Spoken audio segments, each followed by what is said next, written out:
So the family ranch started with my great-great-grandfather.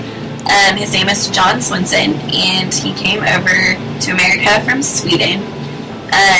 When he first came over, I don't think he had too much trouble kind of growing accustomed to the culture because he chose to fight in the Civil War shortly after he arrived here.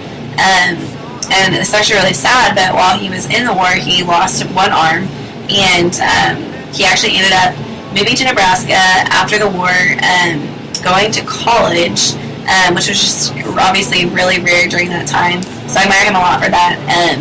But he got a degree to teach and was like a superintendent for a couple of years. And then with his money that he had earned working, he bought some land, which obviously for an immigrant was just a really big deal. And the land was, well, it's right outside of Kearney today, but it was known as Sartoria back then. He helped name it. And it was a big deal because the railroad was supposed to be going through that area and actually ended up going like 10 miles away from Sartoria. So eventually, like 20 years later, I think it became kind of like a ghost town. But obviously, he continued to just buy more and more land. And now my family owns about 2,400 acres.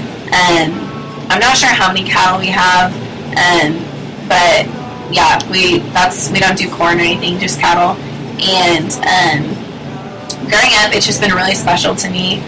Just because I think when I was younger, it was more of just like a fun place to go, to spend time with my family. I didn't really understand like the history behind it, or how sentimental that could be to me.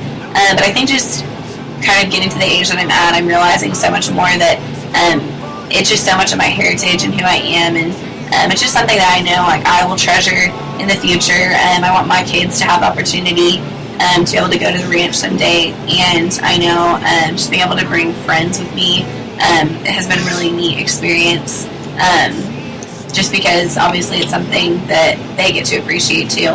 So yeah, that's my ranch.